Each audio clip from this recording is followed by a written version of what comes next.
The story takes place in spring, with cherry blossoms in full bloom, filling the park with soft pink petals. Amidst this beautiful scene, a young couple sits close together.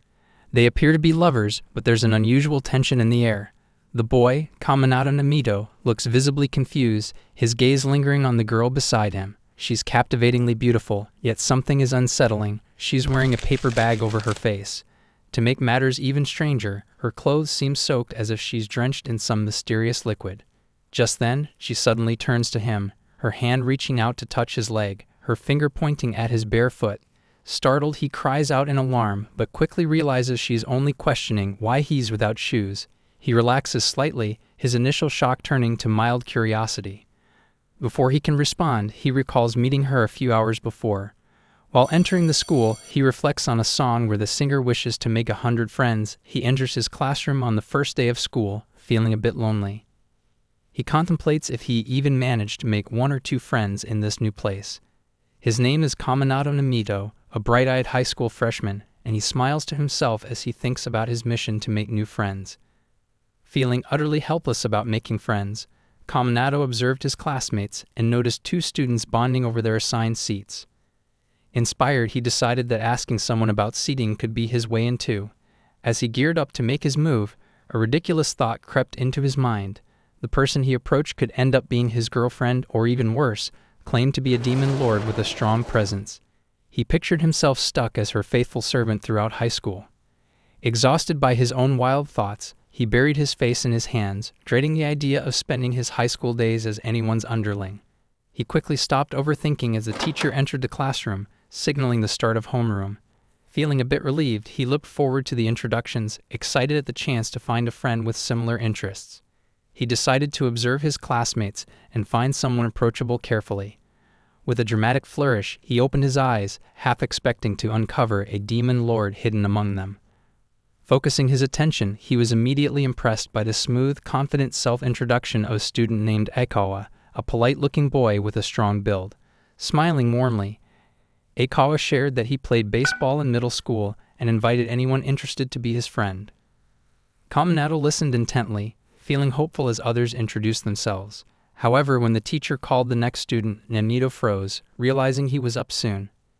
He knew a good introduction could make him approachable, but he felt uncertain since he hadn't done anything extraordinary. Panic rose within him, and as his turn approached, he decided to copy the introduction of the student just before him. Nervously, he half closed his eyes and clasped his hands together, silently hoping that the student before him would give a simple introduction he could easily repeat. His attention sharpened when a beautiful yet visibly nervous girl stood up to introduce herself. She stammered, barely able to form full words, her anxiety so intense that even her name came out in broken fragments. The teacher, addressing her as Kamiyama Samadare, encouraged her to relax and take her time. Kaminado found her nervousness odd, especially noticing water dripping from her uniform, which only added to the mystery. After a long struggle, she managed to say her first name, clutching her soaked uniform tightly. He grew increasingly suspicious, not only of her extreme shyness, but also of the strange liquid from her uniform. The teacher, smiling gently, suggested she remove the paper bag covering her face. But as all eyes turned to her, she gripped the bag tightly, pleading to keep it on to avoid embarrassment. This left Kaminado even more bewildered. He'd never seen anyone hide behind a paper bag over typical options like sunglasses or hats. Her actions, if anything, only drew more attention, leaving him utterly puzzled. He suddenly stood up, startled by the water pouring from her clothes as she struggled to finish her introduction. Feeling anxious about the awkward situation and half worried that he might somehow get soaked in her mysterious liquid, he quickly introduced himself, sharing his hobbies and favorite subjects without much thought. Bowing respectfully, he wrapped up his introduction just as she turned to look at him, but the teacher instructed him to sit, moving on to the next student. As others introduced themselves, he noticed she was still standing and whispered for her to sit down. As she finally sat down, water splashed from her chair, drenching his face since he was sitting right behind her. With the teacher leaving and asking them to get their writing materials ready for the next class, Namito sighed in relief, feeling mentally drained from all that had just happened. He watches as Aikawa-kun is surrounded by students, already forming a circle of baseball friends, and feels disheartened. His own plain introduction doesn't seem likely to attract anyone. Suddenly, he jumps in surprise when Kamiyama-san turns to him, mumbling something in broken words. Confused, he tilts his head to let water drain from his ear and politely asks her to repeat herself slowly. Relaxing as she tearfully clasps her hands to thank him for helping her, she sits down without waiting for his response.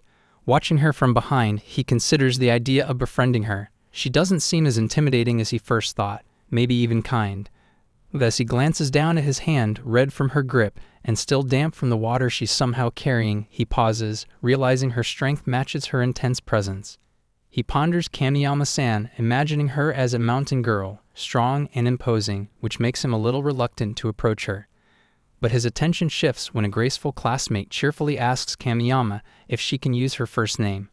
Even while confused by Kamiyama's unusual aura, he can't help but admire the bold girl who's challenging the mountain girl with such confidence. The girl introduces herself as Hinata Arai, extending a friendly invitation to Kamiyama to join her group. Kamiyama, looking awkward, hesitates at first, saying she's not great at casual conversation. Arai-san brushes off her concerns, assuring her that she'll fit right in if she gives it a try. Listening in, Namido can tell Kamiyama's excuses are wearing thin, especially when Arai gestures toward the other girls waiting to welcome her. Watching all this, he quietly holds his head, convinced he'll never fit into this group. Although Arai is kind and encouraging, he feels uneasy about the other girls' wary glances. He's also concerned about Arai's ease with Kamiyama, as if she's leading her into the spotlight without fully understanding her. To Namido, it seems like inviting a vampire into daylight just because it seems healthy. Kamiyama's expression shifts to surprise when Arai suddenly reaches out to fix her crooked ribbon, playfully teasing her about her trembling hands. She reminds Kamiyama that as high school students, they'll be wearing this uniform for 3 years, so they should wear it with respect. Listening closely, Namido grows even more confused when Arai jokingly asks if Kamiyama is feeding her uniform or taking it for walks twice a day. He's so baffled by the conversation's turn that he briefly wonders if he's been transported to a world where clothing is alive. His bewilderment only deepens when Arai turns to him with a bright smile, asking about his uniform care routine. Initially, he thinks he's misheard, but seeing Arai's confident demeanor, he starts to worry that he's been neglecting his own uniform. Hesitantly, he admits that his uniform doesn't like to eat, only for Arai to laugh and clarify that she was asking about the thread he uses for frayed edges. Embarrassed, he scratches his head, realizing how odd the feeding comment sounded. Arai then invites both Kamiyama and Namido to share their uniform walking routes, but before he can respond, he notices the other girls exchanging wary looks, subtly warning them against delving further into Arai's eccentricity. Realizing he's already too deep in, he quickly grabs his bag, determined to escape this bizarre conversation. When Arai suggests they continue talking elsewhere, she takes Kamiyama's hand, and as she stands, her chair slams back, knocking Namido painfully to the floor. Kamiyama immediately stands, squeezing water from her clothes, and apologizes, while he, with a nervous smile, waves off her concern. But when she sees his hand, she suddenly grabs him by the collar and calls for the nurse, stunning everyone as she hoists him over her shoulder and sprints out. Mortified to be carried by a girl, he stays quiet, though the curious stares from other students make him feel even more embarrassed than the pain in his hand. After minutes of running, she finally stops, and he quietly points out that they've ended up behind the gym instead of at the nurse's office. Apologizing, she admits she got lost, and he gently asks her to set him down. Showing her his hand, he assures her it's fine and suggests they head back to class. But his concern grows when he notices her struggling to breathe as her paper bag mask is too soaked to function. Panicked, he reaches to remove it, worried for her safety, but she tightly grips his hands, insisting she'll handle it on her own. He stares at her back, bewildered by her determination to keep wearing the bag, wondering if it's sheer embarrassment or something deeper. Then, to his shock, she calmly tears up her drenched paper bag and expertly crafts a new one from a spare paper she carries. Turning to him, she exhales in relief, narrowly avoiding a more serious incident. Still in disbelief, he hesitantly asks if she always carries extra paper bags, and she explains with a smile that when she gets nervous, her bag often gets soaked, making it harder to breathe. Amused by her serious answer, he chuckles, which makes her self-conscious, but he quickly apologizes, appreciating her quirky determination, secretly impressed by her preparedness when she swiftly donned the new bag. Just then the bell for the next period rings, and they exchange puzzled looks before she darts off in the wrong direction again. This time, he gently steers her back, and they hurry together toward class. As he peeks into the classroom, he quickly pulls back, realizing with a jolt that homeroom has already started. They sit by the classroom door in the corridor, both too nervous to walk in mid-lesson. Knowing Kamiyama-san is likely just as anxious, he realizes that the longer they wait, the harder it'll be. He suggests they go in, reassuring her to stay close and keep calm, which she nervously agrees to. With a plan to act natural and offer a simple excuse to the teacher, they walk in. But as he sees his classmates and the teacher, his nerves betray him.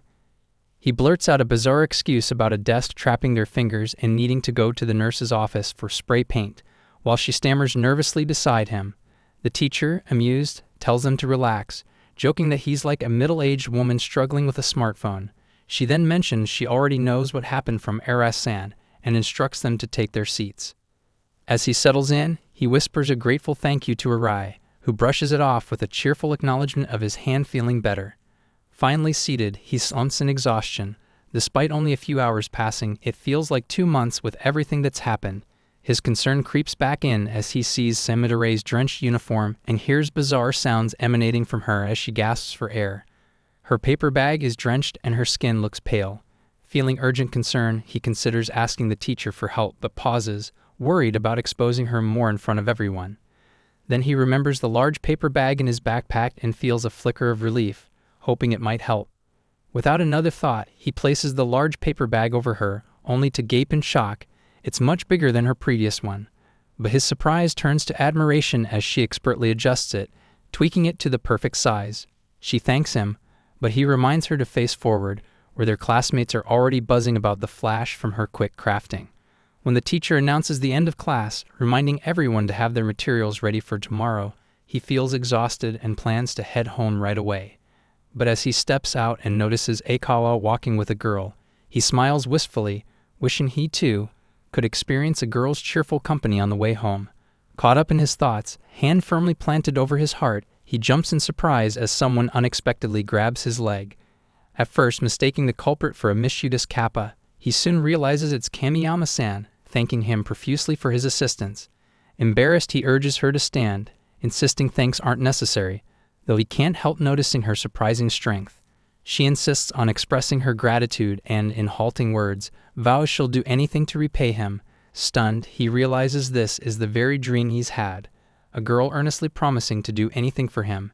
Panicked, he tries to slip away, noticing their classmates' curious glances and whispers about her drenched state and his apparent role in it. To diffuse the awkwardness, he quickly suggests she thank him by treating him to juice next time.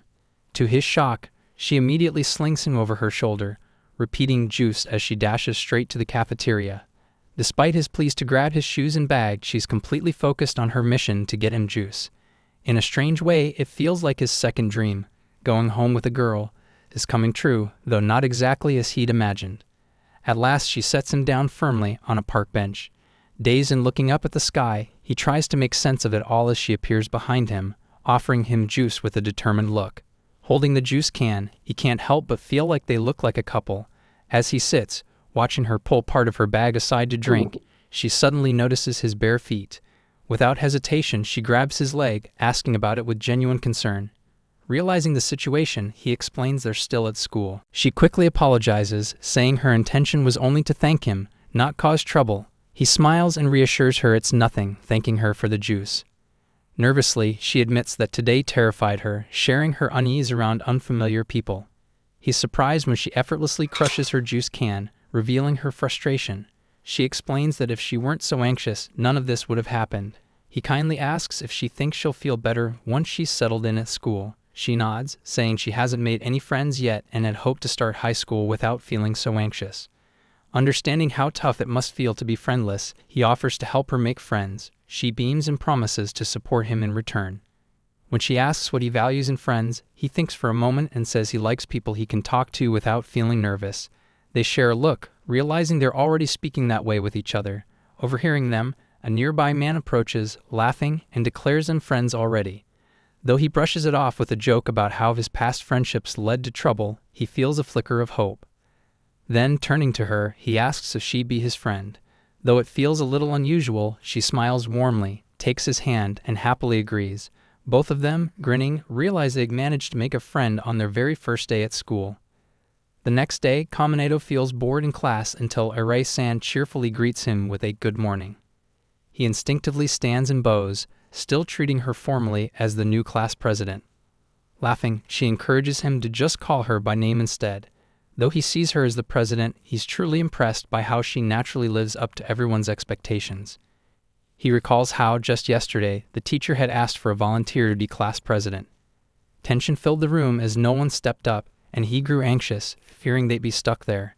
Just then, Arei-san raised her hand and volunteered with a confident smile. Kaminado felt relieved and impressed, viewing her as a calming, almost goddess-like presence. Not only was she beautiful, but she also displayed the qualities of an ideal leader. Suddenly, he snaps out of his thoughts as she bends down and greets Kamiyama-san, who is hiding under his desk, visibly embarrassed.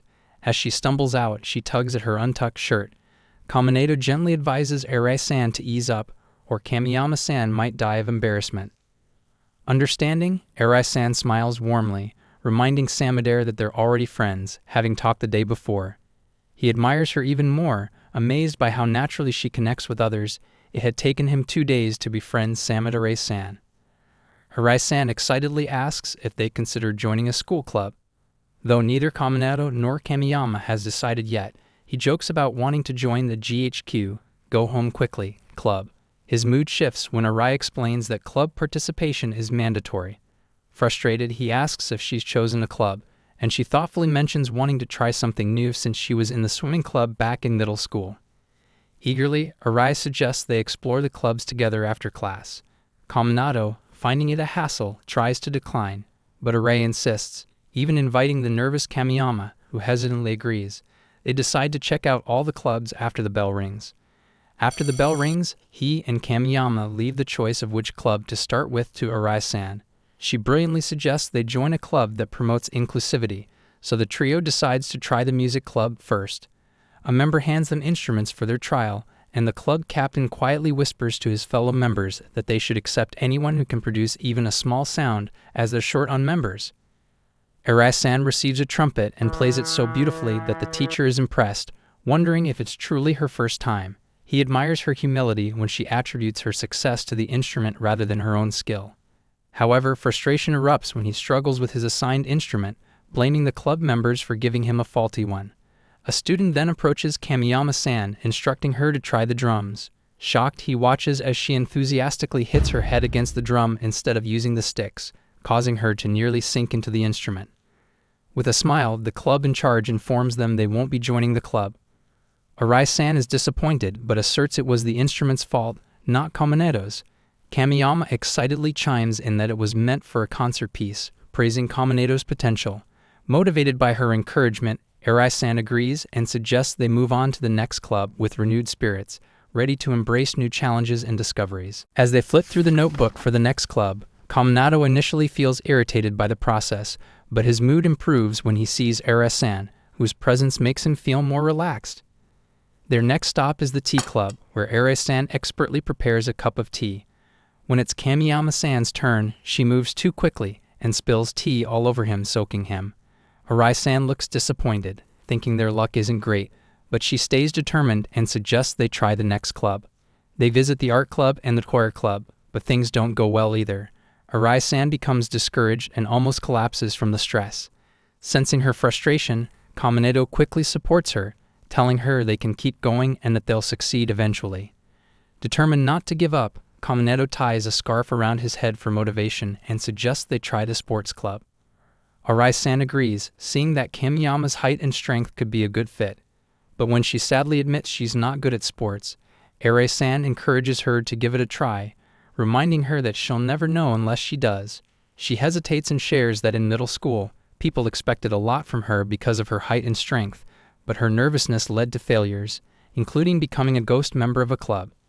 Tears welling up, she confesses that she wants to be active in high school, but fears the same fate. She looks down sadly from the railing. Kaminado and Arei-san both feel for her. He thinks about how to help her overcome her nerves, realizing that a smaller club might help her feel less anxious. Meanwhile, Arei-san notices Kamiyama-san staring at something below and leans over to see. There, a cheerful girl is chatting happily with others. and Kamiyama-san expresses a wish to be like her. Arai-san admires the girl's uniform and glowing skin, joking that she must eat really well. After some thinking, he suddenly has an idea.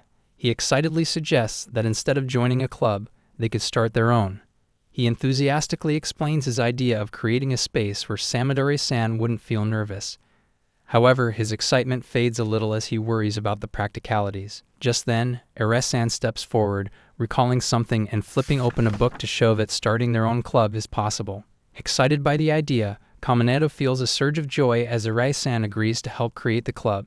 She then asks for his thoughts on what kind of club to form, joking that it shouldn't be anything like the GHQ. Together, they brainstorm ideas for a club that would be fun for everyone and not too tiring. After a long brainstorming session, they still haven't settled on a name. Samadori-san, feeling guilty for slowing them down, apologizes hesitantly, sweating from nerves. Arai-san reassures her that it's okay since they're friends now. Drawing inspiration from Kamiyama's words about friendship and communication, he suddenly gets excited and suggests they create a conversation club. He eagerly asks what they think of the idea. Both girls are amazed by the notion of a conversation club, but he eagerly delves into Arai's theory that friendship is rooted in talking. He fervently argues that effective communication is key, emphasizing the necessity of interaction in society. In his mind, he envisions a harmonious high school life if the girls improve their conversational skills. With a final plea, he stresses the importance of sharpening their communication abilities. To his surprise, Arai, deeply impressed, steps closer to him, agreeing that communication skills are indeed crucial. She then turns to Kamiyama-san, asking her thoughts on the club idea. With a hopeful nod, she agrees, seeing this as a chance to improve her own skills, and maybe even talk more freely. Thrilled, he suggests they make this happen, assuring them that the club's goal will have everyone's support. With a bow of gratitude, Kamiyama thanks him for considering her struggles. Although her face remains hidden behind her paper bag, he wonders if she's smiling beneath it. Then, curious, he asks if she might remove the bag once she feels confident speaking. But when she nervously clutches the bag and stutters out a loud refusal, he quickly apologizes, worried he's pushed her too far. They enter the staff room, where the teacher finds their idea for a conversation club exciting but informs them they need 4 members to make it official. This leaves them worried. On the way back, Arai asks him if he has any other friends. He racks his brain, then apologizes, admitting that so far he's only made Kamiyama-san his friend. Arai also sighs, explaining that her friends have already chosen their clubs. Noticing their concern, he wonders if anyone would even be interested in joining their club. At that moment, Kamiyama reluctantly brings up the fact that she knows someone who could potentially be interested, causing a fleeting moment of sadness as he contemplates the possibility that she may have a whole squad of pals. But Arai lights up, urging her to invite the person before they join another club. Without a moment to waste, Kamiyama quickly lifts him onto her shoulder, and they rush toward this mysterious potential recruit. Reaching the location, she sets him down in the hallway, pointing toward a girl in a pink cardigan who's chatting confidently. He's surprised, wondering if she has a friend who's such a normie. Arai, however, excitedly recognizes the girl as the one who was watching them in the hall earlier. He compliments Kamiyama-san on her impressive friend choice, and Arai eagerly asks if she's really her friend. But Kamiyama, looking exasperated, explains she barely knows the girl, she just thinks she'd be a perfect fit for their club. As they turn back, they spot the girl chatting animatedly with A-chan, who is half hidden behind a pillar and barely visible. They overhear her discussing things like stylish hair and weight, and he notes that this girl doesn't seem to have any issues talking to anyone. With new hope, Arai encourages Kamiyama to invite her friend as well, but she stumbles over her words, nervously protesting that she can't. Seeing her discomfort, Arai sighs, agreeing it might be awkward to add people to their group suddenly. While the girls are talking, Kaminado observes the situation, realizing the girl is doing all the talking since he hears no responses from the other girl. But then, the girl suddenly notices him staring and glares at him, mumbling about a weird guy spying on them. Embarrassed, he starts to introduce himself, only to catch sight of A-chan, who actually has wheels instead of feet and a 2D face. Shocked, he yells out, while Arai stands there, equally stunned, realizing that A-chan is just a cardboard cutout this girl has been chatting to the whole time. Regaining his composure, he reminds himself not to be fazed, while Kamiyama-san finds it pretty cool that she can hold a whole conversation with a wooden cutout. Inspired by her social energy, he sees her as the perfect fit for their conversation club. When the girl starts to walk away, Kamiyama nudges him urgently, telling him to go invite her. Despite his panic, he steels himself and runs after her, especially since Arai is still standing there in shock. As he approaches the girl, already resigning his peaceful life to the conversation club, he introduces himself and asks her to listen. But when she turns around, she immediately shoots a beam of sharp light from her eyes, barely missing him. He stumbles back, defeated and slightly signed, realizing he can't even talk to her. Noticing that Arai is still paralyzed in shock, he asks Kamiyama-san to give it a shot. Despite her nerves, she bravely approaches the girl, sweat starting to bead on her forehead and dampening her paper bag. With a height advantage that she awkwardly leans into, she invites the girl to join the conversation club. Meanwhile, he watches through his fingers, concerned that she looks more like a ghostly figure than a friendly classmate. Luckily, the girl just frowns, clearly unimpressed by the invite from someone who doesn't know her. Kamiyama retreats, visibly upset by her failed attempt. He reassures her, admiring her bravery and noting that this new girl, despite her terrifying approach, didn't even flinch. It's clear she hasn't joined any club yet, making her the ideal candidate for theirs. Finally, as Arai snaps out of her shock, she suggests they all try again, this time with full teamwork. Encouraged, they rally their spirits, and with newfound determination, prepare to make one last push to recruit their resilient, slightly intimidating potential club member. Arai-san approaches this girl with her most polite and friendly demeanor, even asking if she can chat with her 2D friend A-chan. She turns back and says A-chan wouldn't want to talk, but Arai insists with a bright smile that she's eager to speak with her, and even asks for her name. Watching intently from the sidelines, he observes the interaction as though through a microscope. After realizing she's being given the silent treatment, Arai sneaks a peek at Kamiyama, who cleverly flashes a big notebook filled with helpful tips, signaling her to drive home their eagerness to chat. Taking the hint, Arai faces her once more, gently reiterating her desire to connect, as Kamiyama and Kaminato play cheerleaders in the background, boosting her bravery. They even show Arai another page in the notebook suggesting a finishing blow. Without hesitation, Arai gently takes her hand and warmly insists that they need her in their club, once more asking for her name. At last, with a slightly flushed face, she, sweating from the intensity, softly introduces herself as Amanoharu and asks if they truly need her.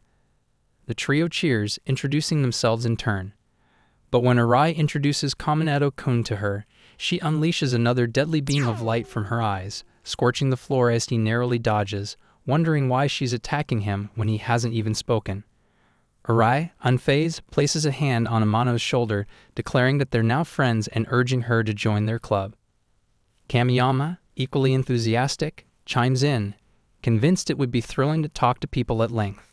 Although Amano-san appreciates their enthusiasm, she clutches her 2D image and gently declines, explaining she can't join a club with a boy in it. When Amano-san declines to join, both girls turn to Kaminato, making him even more self-conscious. Noticing his downcast face, Kamiyama musters the courage to ask her why she can't join a club with boys. She frowns, thinking deeply as if unsure, then finally replies with a dead serious expression that she can't because boys start talking to her. Kaminato, baffled by this reasoning, absent-mindedly asks if gender really matters that much, only to be met with another blinding death beam glare from her, which he narrowly dodges. Distressed by her uncontrollable laser stare, she covers her eyes, while Kaminato, shaken, vows to avoid addressing her again. To ease the tension, Arai steps in, complimenting her cute and bashful nature, adding that it must be exhausting to fend off attention constantly. Flustered by the praise, she glances at her 2D companion, A-chan, and concedes that, though she's touched, she still can't join a club that includes a boy. Seeing Amano's hesitation because of him, Arai cheerfully proposes a compromise. She can join under the rule that Kaminato won't talk to her during club activities. Shocked, he protests, saying it violates his basic right to speak in the club. But Arai calmly explains that conversation doesn't always require words. Just then, Kaminato instinctively lifts his leg as a deadly beam flashes beneath it, prompting him to yell in frustration, accusing her of trying to take him out when he wasn't even talking to her but to Arai. As he vents, Amano's face falls, looking heartbroken, which stuns him. The other girls quickly hush him, worried she's about to cry. Kamiyama suggests cheering her up, and Kaminato finds it ironic that they're all trying to make her smile, even as she just tried to zap him again for speaking. Arai warmly takes Amano's hands, smiling and apologizing, explaining that her beams only appear when she's startled. She sympathetically suggests that maybe feeling cut off mid-sentence triggers her light beams. Touched by the understanding, Amano nearly tears up, but Arai reassures her, saying even her beams are welcome in the club. With a playful grin, Arai suggests that she could wear electromagnetic armor, jokingly offering to try making one. Then Kamiyama steps in, cheerfully suggesting they celebrate with crepes after club. But as soon as she lets go, Amano winces. Kamiyama had squeezed her hands a bit too tightly. Just when things couldn't get more awkward, Kaminato shows up in a black power suit, jokingly calling himself a seaweed warrior and asking if eating it will improve his algebra. Both girls stare in disbelief as he dropped a pun out of nowhere. Relieved that she doesn't blast him this time, he cautiously removes his mask, only for her to dart forward, grabbing his collar with a glare. Sternly, she warns him not to shout such nonsense, revealing with a scowl that she despises jokes. Determined to try one last time, Kaminato grins and, with a bit of desperation, spins a story about how seaweed lovers are often mocked, yet a depraved monk buys seaweed from a bulgy man. He cringes at himself for repeating seaweed so much but slyly winks to gauge Amano's reaction. She snaps at him to stop, declaring she truly dislikes such things. Embarrassed, he covers his face, realizing he might have gone overboard trying to make her smile. But Arai nudges him, pointing out that Amano seems close to laughing. Encouraged, Kaminato starts humming a silly tune about the jeered, seaweed-loving monk. To his surprise, she bows slightly, looking appreciative. Even though she called him a depraved monk, she seems amused. Kaminato is baffled that she's enjoying this, especially after saying she hates puns. Just as he's wondering if making her smile might not be so hard, Amano curiously asks if the monk was able to buy the seaweed. Staying in character, he says no, and she unexpectedly tears up. Trying to reassure her, he insists it's a healthy story. They continue talking until Arai, who's been observing, interjects.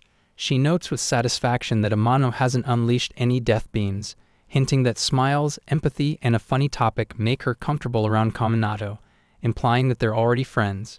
Kaminato lowers his head, quietly expressing he's willing to accept her beams if it means they can be friends. Moved by his willingness, Amano decides to accept him as her friend. Clutching her 2D friend, A-chan, she announces she'll join the club since she'd been looking for one where A-chan could tag along. Overjoyed, Arai nearly hugs her and asks her to jot down her name in class. Seeing both girls so happy, Kaminato and Kamiyama cheer, celebrating the official start of their conversation club. With deep emotion, she expresses that club activities once felt like a distant dream, and she's thrilled this wish has come true. Overjoyed, Kaminato, with a hint of curiosity, asks her about her other dreams. She sighs and admits that if she ever took off her paper bag, her remaining dreams would be small and easily fulfilled. Then, with a touch of sadness, she reveals that many have told her to remove her paper bag if she truly wants to achieve her dreams. She's considered it but has never found the courage to go through with it. With heartfelt appreciation, she reaches out and thanks him for helping her realize a wish without asking her to remove her bag. Overjoyed, she calls him her hero. Initially confused, Kaminato blushes at her words and modestly explains that he isn't truly a hero, since heroes usually save those in real trouble. But he cheerfully declares himself her friend, promising to support her anytime. Though he can't see her expression under the bag, he senses that his words have made her genuinely happy. After enduring a series of challenges and near-death experiences, they finally feel a surge of joy. Their conversation club is officially up and running. Eager to kick off their very first activity, Kaminato is met with silence. Amano-san is busy giggling and chatting with A-chan about shopping and fashion, while Arai-san cheerfully encourages him to give it his all. Though tired, he feels a flicker of relief at her support. However, worry creeps in as he realizes Kamiyama is missing, even though she had been sitting nearby just moments ago. He searches for her and finds her trying to hide. When he asks what's wrong, she stammers that it's her first club activity, and she's feeling anxious. Encouraging her to join, he then approaches Amano-san, suggesting they begin their inaugural session. In response, she clings to A-chan, angrily calling him trash for trying to engage her. Disheartened, he feels the weight of their inability to start the club without her input. However, seeing his downcast expression, she reluctantly agrees to follow his suggestions, if only for a moment. Although he finds it frustrating to read the room, he focuses on gathering everyone's attention and proposes a straightforward topic to discuss. He invites members to raise their hands if they have ideas, but Amano-san immediately yells at him, questioning whether he harbors any inappropriate thoughts. To ease the tension, he swiftly produces a suggestion box, inviting everyone to jot down their ideas on slips of paper. As they comply, he opens the box and draws the first note. His eyes widen as he reads, "Discuss the bad things about Kaminetto-kun." He glances at Amano-san, knowing she's behind the suggestion. Despite her vehement denial, she can't help but smile and adds that it's a fantastic topic for conversation. Irritated, he tears up the suggestion and dismisses the idea, prompting her to shout that she poured her thoughts and feelings into it, making it clear she's the one behind the suggestion. He then picks up the next piece of paper, which proposes discussing JS standards and uniforms. Arai-san raises her hand, claiming she wrote it, which he already knows. When Amano-san questions her about JS standards, she enthusiastically begins to explain that JS stands for Japanese Industrial Standards, established by the cabinet minister in charge, and is a national standard in Japan.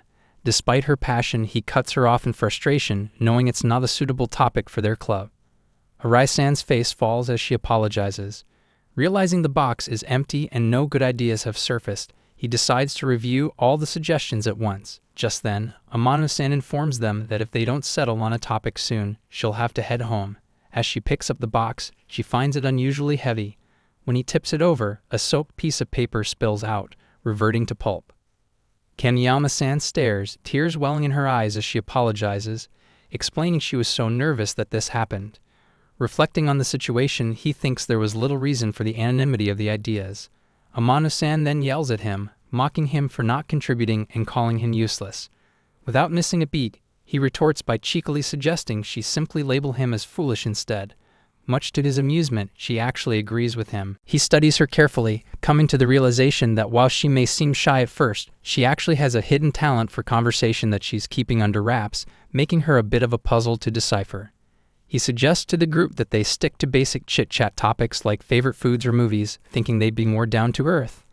Their surprise at this suggestion leaves him feeling let down, realizing they hadn't even thought of these everyday topics. Feeling a mix of nerves and excitement, he begins sharing his favorite subjects and foods, revealing that he enjoys math and loves curry and hamburger steaks. Arai-san is taken back, shocked to learn he likes math, as she struggles with it.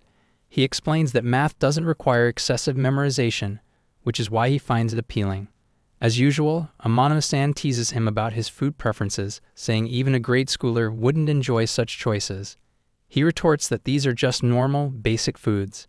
However, she becomes flustered and a bit scared when he inquires about her favorite dish. With considerable hesitation, she admits she likes pasta and parfaits because she's a girl. He jumps on it, teasing that she must love all foods starting with PA, like panties. Without catching on, she agrees, nodding that she eats those too as a girl. The realization dawns a moment later, her face turning crimson as he bursts into laughter, leaving her to shout as he tricked her into saying it. Amid their playful bickering, Arai-san innocently asks if she prefers cotton panties over nylon ones. Frustrated, she insists she doesn't eat them. Turning back to him, she attempts to explain her other food preferences when Kamiyama-san interrupts, asking what she truly wants to eat right now. Her expression shifts to confusion and shock. It feels as if the world around her has vanished, leaving her isolated. Observing her unease, he reassures her that it's perfectly fine if she doesn't want an answer. As she expresses her feelings, she reveals with tearful sincerity that she struggled to make friends in grade school and middle school. Determined to change that in high school, she ventured to the library to find books, only to discover her classmates had already formed friendship groups. Overwhelmed with emotion, she cries, lamenting that she can't approach anyone until she meets them. In her solitude, she found a cardboard cutout of A-chan to talk to, which brought her joy and helped ease her anxiety. She shares that A-chan has become her friend, yet despite this, she learns that no one else is interested in being friends with her. Seeing her sorrowful face, Kaminetto feels a pang of sadness and attempts to comfort her, understanding her plight but struggling to feel sorry for her. She quickly reassures everyone that A-chan is now her best friend, and they need not worry about her. Then, Kamiyama-san steps forward, sharing that although she isn't great at talking to people, she can empathize with them. With newfound motivation, she gives her a thumbs up, which encourages her. Nervously, she agrees, tears of joy streaming down her face as she calls Kamiyama-san her second friend after A-chan. She expresses her gratitude, leaving Arai-san and Kaminetto confused and a bit frustrated as they believed they were already friends. Wiping her tears, she innocently explains that they became friends because they wanted her to join their group. Recognizing her sincerity, both Arai-san and Kaminetto extend their hands toward her, eager to solidify their friendship. With a blushing face and overwhelming emotion, she finally takes their hands, marking an unforgettable day filled with fellowship. As the school bell rings, marking the end of the 4th lecture and the start of lunch, Kaminetto eagerly grabs his lunchbox, planning to eat quickly and then take a nap. But just as he looks down, a strange noise catches his attention. Turning around, he's stunned to see Kamiyama-san approaching him, carrying her entire desk like a lantern with her lunchbox balanced on top. Tears welling up and what looks like something red smeared on her bag, she asks if they can have lunch together. Slightly unnerved, he quickly agrees, asking her to stop scaring him. Moments later, Arai-san cheerfully joins, bringing her own lunch and eager to share the fun. She notices Kamiyama's lunchbox with bear patterns and immediately admires it, saying how much she loves anything with bears. Pleased by this, Kamiyama explains that while real bears are strong and terrifying, they become cute when turned into characters. She adds how amazing it is to love animals in that way. Arai chimes in, mentioning how teddy bears started the trend of making everything look adorable. As he holds his chopsticks, Kaminetto casually shares his view that anything fluffy, not just bears, gets citified. Kamiyama then asks, with genuine curiosity, if she would become cute if she were fluffy. Imagining her as a strong bear hiding behind a paper bag, Kaminetto, a bit alarmed, advises her to abandon the idea of cute and instead embrace her strength. Arai-san, smiling, reassures her that she's already cute in her own unique way. As Haru-san enters the classroom with A-chan in hand, she's laughing and sharing her disdain for pineapple and sweet and sour pork, calling it disgusting, though pork and pineapple is even worse.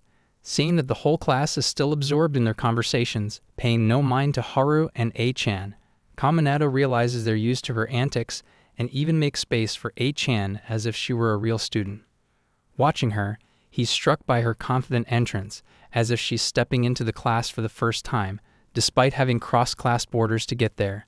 Finally, Haru sets A-chan down in front of their table, and without looking at the trio, asks if A-chan did her homework.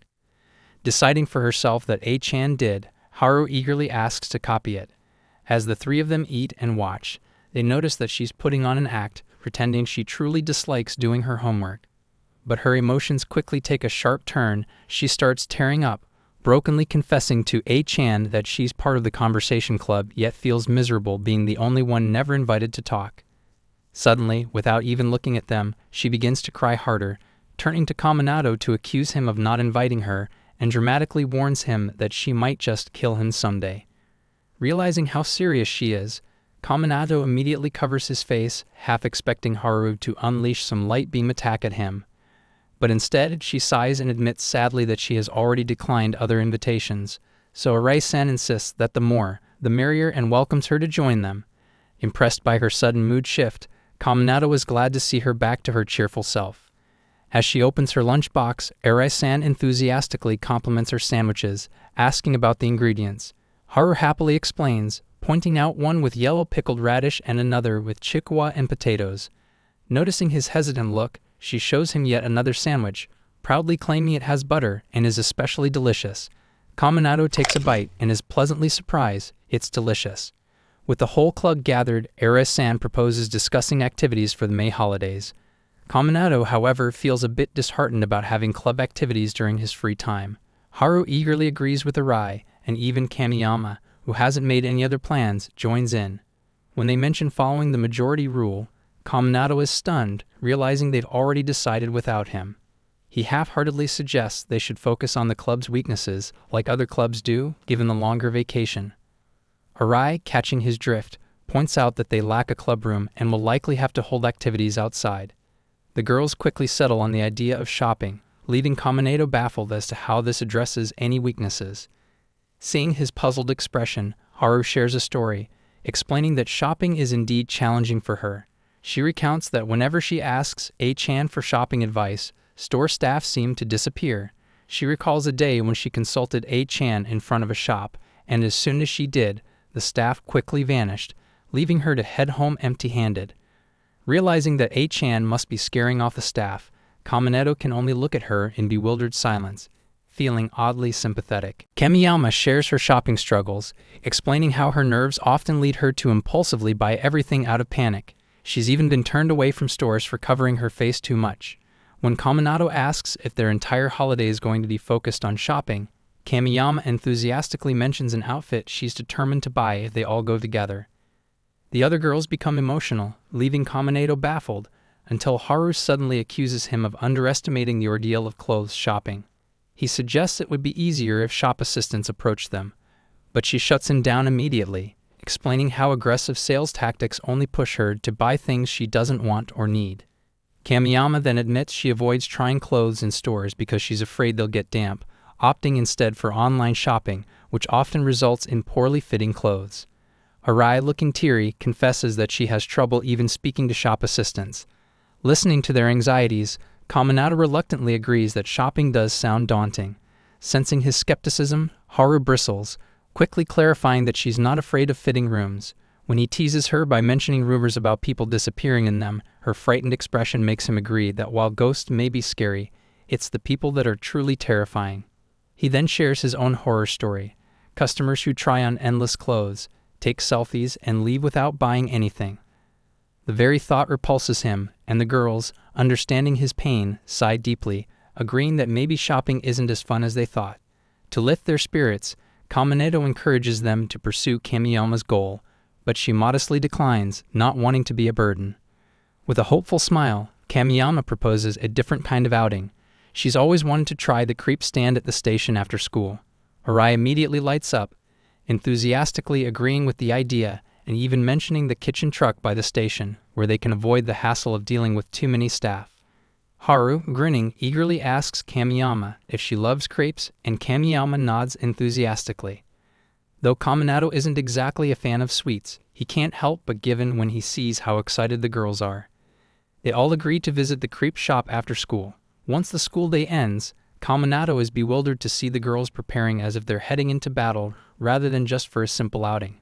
Kamiyama, for one, wears a paper bag she specifically prepared for the occasion, earning compliments from the others on how cute and stylish it looks.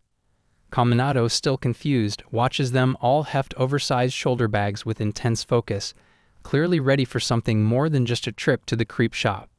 As he watches, a thought nags at him: are they really just going for crepes, or is there something more at play here? After finally making it to the busy crepe shop for their first off-campus club outing, Kaminato lets out a sigh of relief. Surrounded by a sea of people and with barely a chair in sight, he's just grateful that nothing weird has gone down.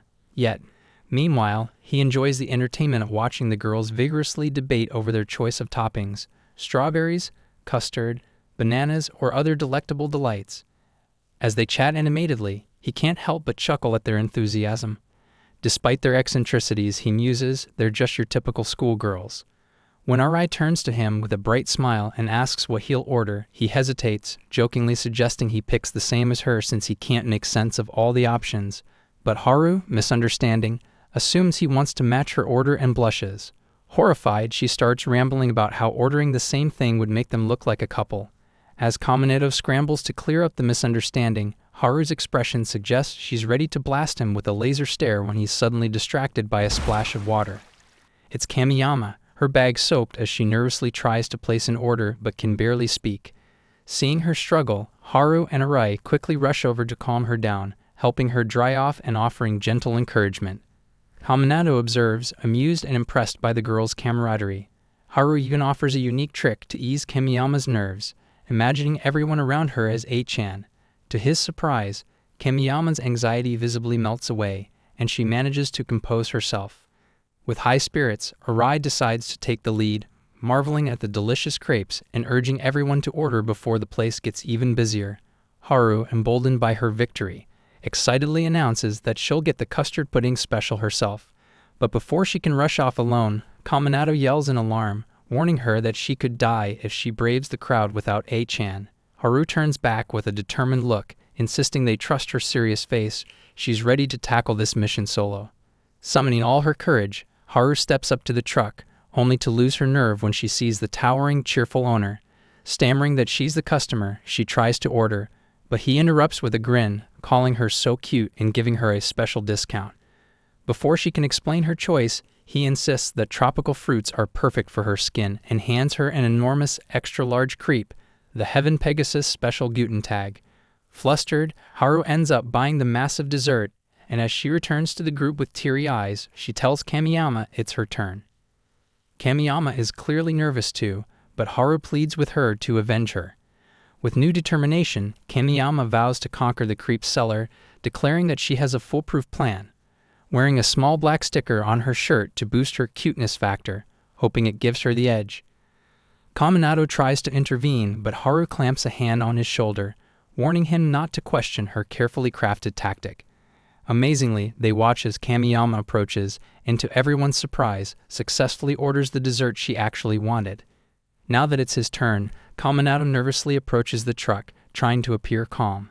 As he starts to tell the owner his choice, his hand shakes, and he accidentally drops his coin, watching in horror as it rolls far into the truck. Frustrated, he crouches to retrieve it but realizes it's out of reach. Suddenly, Kamiyama appears, casually lifting the entire truck to retrieve the coin for him. Stunned, Kaminato thanks her as she hands it over. When he stands to order, he notices the owner bouncing around inside the truck, visibly shaken by Kamiyama's strength. The owner steadies himself and asks what Kaminato wants, only for Kaminato to stammer nervously as he notices the owner clutching his arm. With a tearful smile, the owner announces that his arm can only make the super extra large tropical fruit special now, effectively deciding for him. Though Kaminato had a different dessert in mind, he finds himself walking back with yet another giant fruity crepe. The super extra large portion is so hefty that Kaminato can barely carry it. As they each make their way back with their own massive desserts, Arai smiles with excitement and Haru, still teary-eyed, vows to win next time. In the end, they're all thrilled with their outing, having learned plenty and enjoyed a unique adventure together. They wrap up the day with Haru still scolding Kaminato for copying her order, while he sheepishly apologizes, creating a lighthearted end to their first outdoor club activity. The next day, Kaminato enters the busy market for their conservation club activity, feeling dizzy from the dense holiday crowd. To his surprise, the crowd parts, clearing a path. Relieved, he spots Haru chatting with A-chan about her favorite action movies and battles, while Kamiyama, casually dressed yet still donning her trademark paper bag, walks beside her. Realizing the crowd split due to the girl's unique presence, he feels more at ease. Upon reaching them and apologizing for being late, the girls assure him they've just arrived, but Kamiyama's mystery water has already evaporated, hinting they've actually waited for about 30 minutes. Haru, with exaggerated worry, suggests she was sure he'd been nabbed by a serial killer who might have started skinning his face. Laughing, he asks if she's living in the same Japan he is, to which she defensively shouts that there's no way to know, adding, it's not a 0% chance. When he thanks her for her concern, she gets flustered, summoning a beam of light that knocks him, causing him to jokingly bleed as she insists she was only worried because they're club members. Switching the topic, he asks about Arai, and just as Kamiyama begins to answer, Arai arrives, apologizing for the delay because she couldn't decide what to wear. Kaminato, confused, notes that she's still in her school uniform. With an innocent look, Arai clutches her shirt and declares it's her usual outfit, happily adding that it's also her holiday uniform. Her enthusiasm brings confusion to everyone's face. Still puzzled by Arai's insistence on uniforms for every occasion, Kaminato suggests she try something other than her school uniform today. She gasps, genuinely surprised, admitting the thought never even crossed her mind. With that, they officially kick off their club activity. Armed with magnifying glasses, they scope out a clothing store where Haru-san has her eye on something to buy. Reminding themselves of the mission to shop within the budget they'd set for their conservation club, they resolve to stick to their priorities, even if the shop assistant suggests otherwise. When Kaminato asks Kamiyama if she'll need to remove her paper bag in the shop to check measurements, she looks thrilled, as if struck by a brilliant idea. Haru, brimming with confidence, also shares her plan to enter with Kamiyama without A-chan. Kaminato and Arai step into the store first, greeted by the shop assistant, though Kaminato can't help but worry about the other two. Then the shop assistant, noticing their unique getup, politely asks about their clothing preferences and jokingly wonders if they'd come directly from club activities. They can't help but laugh, feeling like their little adventure is already off to a fun start. Arai quickly clarifies to the shop assistant that they're indeed still in club activity mode. With a bit of courage, Kaminato adds that the club's work isn't finished until they're all back home.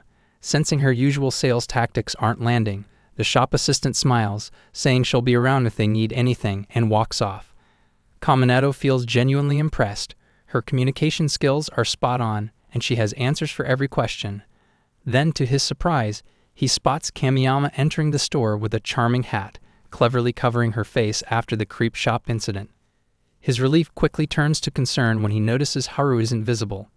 Just then, he spots Kamiyama holding up an adorable outfit, asking someone for their opinion. Leaning in, he realizes that Haru is hiding right behind her in a two-in-one coat tactic. When the shop assistant approaches to suggest a bright-colored shirt that might complement Kamiyama's complexion, it's Haru, still hidden, who responds, politely declining the suggestion. Kaminato sidles up and whispers to Haru, agreeing with the assistant about skin tone, but encouraging her to pick her favorite color. The assistant, sensing their determination, leaves them to their own choices with a smile. Haru, still shy, finally selects a pink shirt with a tiger print. At checkout, the two girls pull off their disguise. Kamiyama hides her face under the hat, while Haru hands over the payment with one hand and discreetly carries her new shirt in the other. Kaminato can't help but smile, genuinely happy that Haru got what she wanted. Arai winks, cheering on Haru's victory, but Haru emotionally admits she couldn't have done it without A-chan by her side. Kaminato reassures her, saying she should feel proud for choosing what she really wanted, making Haru smile gratefully and thank him with teary eyes. Kamiyama chimes in, praising Haru for her successful shopping mission. Blushing, Haru nudges Kamiyama toward her own turn, promising Kaminato's support if she needs it. As she prepares to make her own shopping attempt, the others watch with eager encouragement, ready to back her up. And for the next recap video, don't forget to do like, share, and subscribe. Thanks for watching. Sayonara.